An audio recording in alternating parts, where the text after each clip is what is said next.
This video is about polynomials and adding and subtracting them. So we call this video Polynomials 1. Polynomials 1. And this will be a series of videos. So let's start refreshing what we know about algebraic terms. An algebraic term can consist of three main parts, I like to call them. Let's talk about 3x5. This is an algebraic term. What do we see here? We see a number here, which is the coefficient. We see the variable, and we see that the variable has an exponent. This is one algebraic term. The coefficient could be a negative number.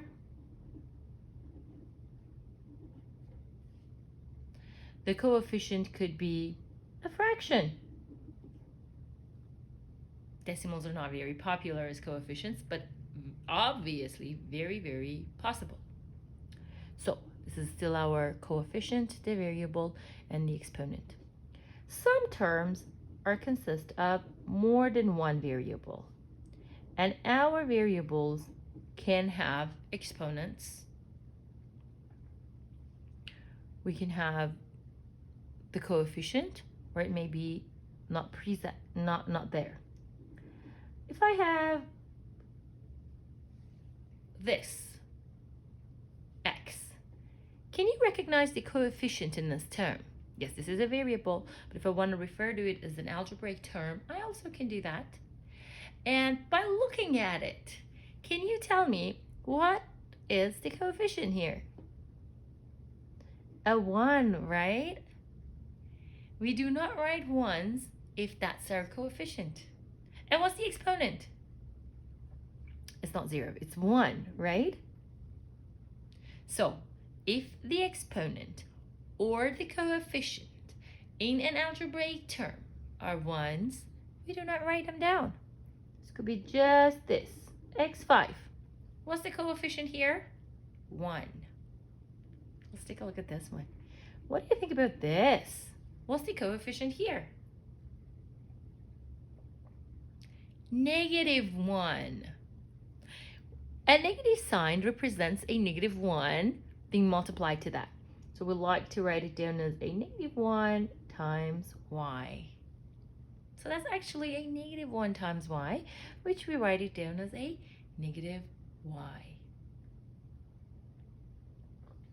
Okay, I think we sort of have the basis. Now it's time to talk about like terms.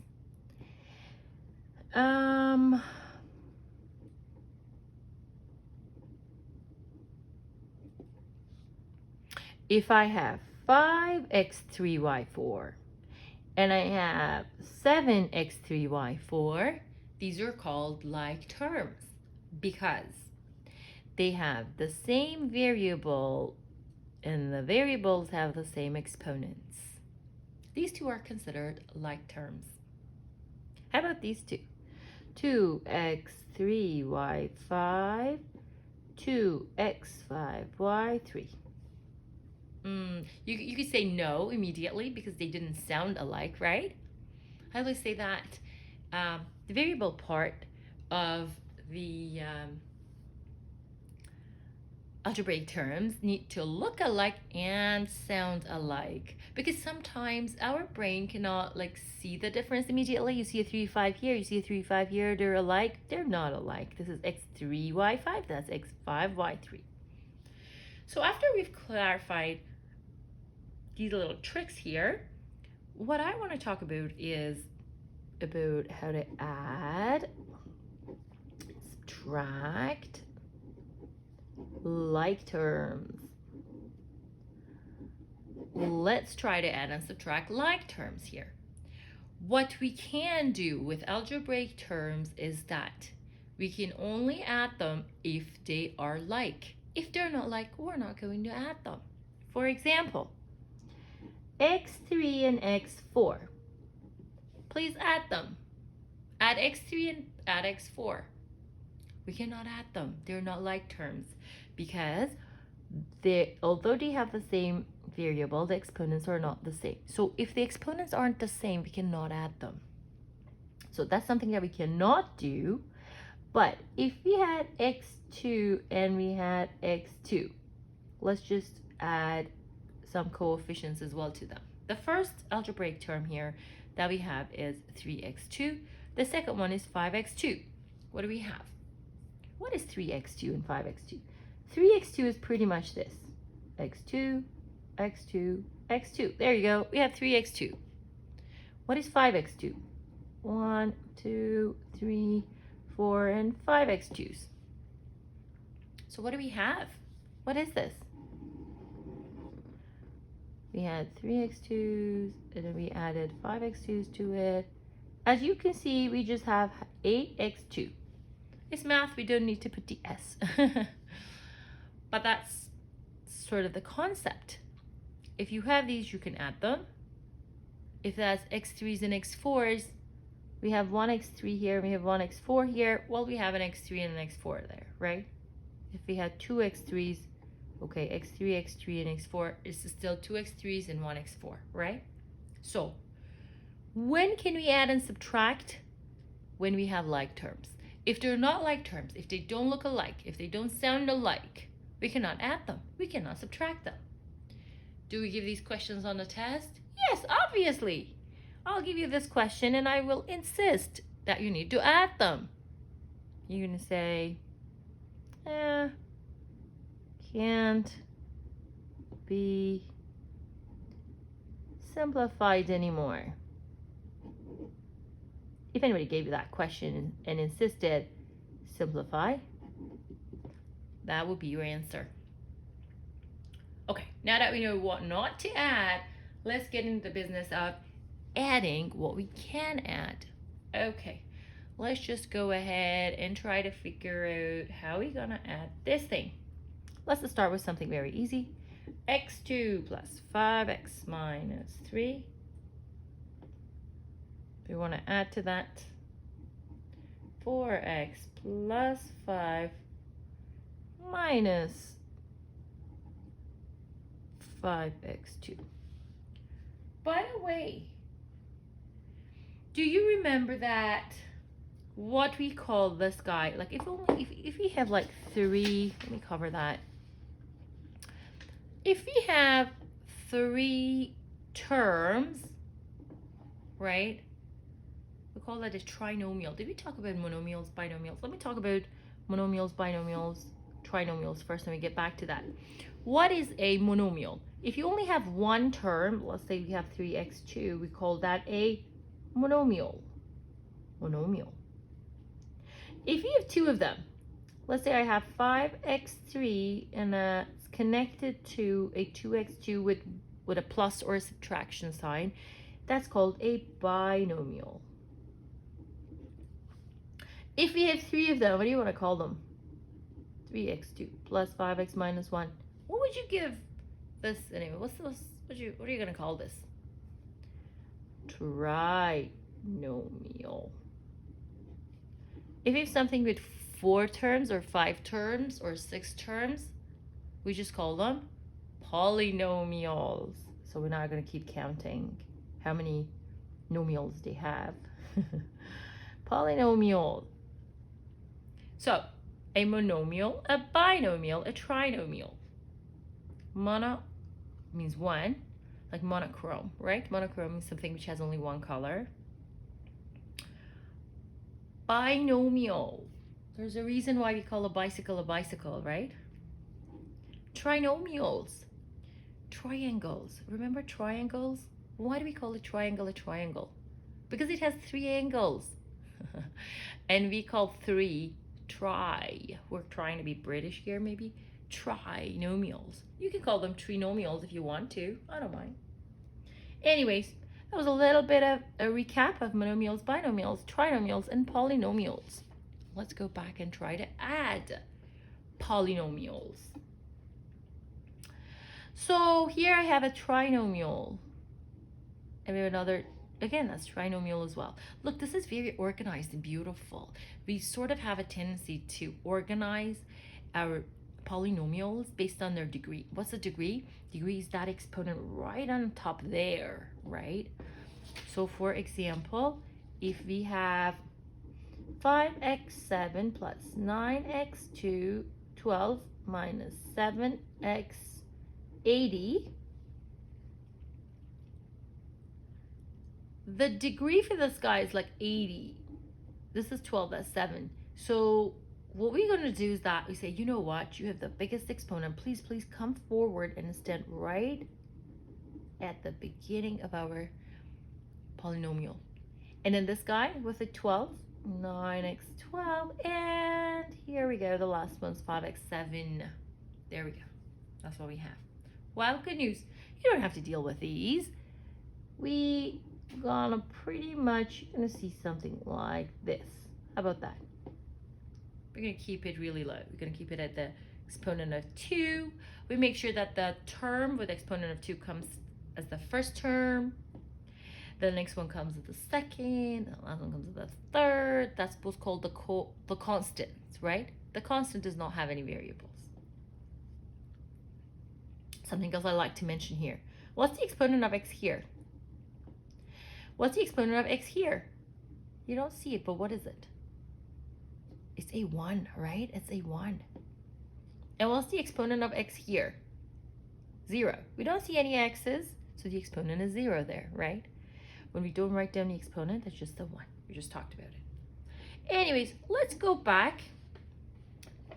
Well, I'm happy that I have this paper. So anytime I need to ask something, I'll bring it, I write it down, I'll put it back there. Let's go back to adding these two guys here, okay? So that's the question we're working on right now. Let's add them. What are we gonna do? Do you remember from the previous videos? We are going to add the like terms. Before we add the like terms, we will collect the like terms. What does that mean? It means that I have an x2 who is very much like negative 5x2. So I'm going to write down the x2. I'm going to bring this guy, write it right beside this. x2 minus 5x2. Perfect. And then what am I going to do? I'm going to go plus, I have a 5x here and a 4x there, plus 5x plus 4x. And then the two numbers with their signs, they're going to come here. Minus 3 plus 5. Now, let's just go down and try to add them in the next line. These two, those two. With my invisible pen. These two, and these two. What is x2 minus 5x2? It means that we have 1x2, we lose 5. Well, what happens here is that we're going to write down the x2. We need to work out the coefficient. We're going to write down the x. We're going to work out the coefficient. This one's easier, so let's do this. We'll come back to that. 5x plus 4x, 9x. Very easy. They were positive plus. This you already know from algebra how to add and subtract the sign number. So let's do this. Minus 3. It means that go down 3 from where you are, come back up 5.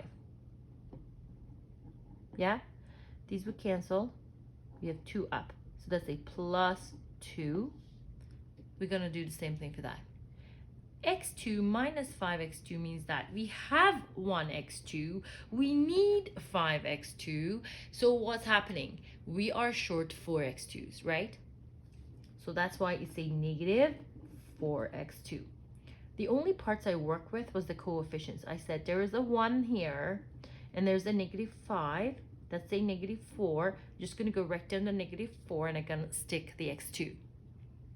I'm going to say plus 5 plus 4. That's a plus 9. Stick the x. And I'm going to say minus 3 plus 5 plus 2. I just write it down there. Let's do one more example maybe before I end this video. Sorry, it's getting long, this video, but that's okay, I guess. We can manage. Let's do one more example. How about I give you this question? How about this? Let's make something up. 3x2 minus 5x plus 7 minus 2, open bracket, 3x2 plus 10x minus 4, close bracket, plus 5x. There's a reason I added that. So I suggest that you pause the video here, go solve it, and come back to the video. Okay, hello again. Hopefully you've solved it. We're gonna rewrite. If you've not paused the video, go pause the video, solve it yourself, come back. Okay, so let's just multiply the -2 inside. Let's do this. Distributive property of multiplication over addition. Let's do that. What is minus 2 times 3x2? Minus 6x2. What is -2 times 10x? Negative 20x. And what is -2 times -4? Consider the signs and just go ahead and add. And then we're gonna have the plus 5x. What are we gonna do next? Collecting the like terms, meaning that we're gonna write them together. The strategy is that look for the biggest degrees first and just write them together first. So 3x2 minus 6x2. So I always say every term owns the sign right in front of it. So that's why we keep it that way. So we're going to write down 3x2 minus 6x2. And then I'm going to go ahead and look for the other like terms. -5x, -20x, plus 5x. I'm just going to go write them down here. -5x, -20x, plus 5x. How cool is that? Really cool. And then let's just go ahead and take the third one. Plus 7 plus 8. I'm just going to go write down plus 7 plus 8. And let's go ahead and try to add them. 3x2, those. So it is still gonna fit into a trinomial. What is 3x2 minus 6x2? We have 3x2s, we need 6x2s. The answer definitely consists of x2s. Let's just work with the coefficients. What is a 3 minus 6? -3. So stick to -3 right here. Over here, I want to show you a little trick. Minus 5x minus 20x plus 5x. Obviously, we go ahead and add from here. But look, -5x and a plus 5x. We need 5x and we have 5x. So it's like everything cancels everything else out, doesn't it? So we don't even have to worry about it. They cancel each other out. These are opposite terms. These are opposite terms. They're the same. The opposite signs, it means that they cancel each other out. -5 plus 5 is 0. Do you recall associative property of addition? When you're adding, it doesn't matter who and who are going to be added. I love to cancel the opposite terms in an algebraic string. That means that you don't have to do that part of the work, okay? So you're just gonna go -20x and then plus 15. Isn't that fantastic? Yes, we added two trinomials since they were of the same degrees, and we called these quadratics, by the way. We're going to learn about them soon. Since we had a quadratic, we added or subtracted another quadratic. No, actually, sorry, we had something else there. Ignore what I said. But anyways, that's the result. See you in the next video.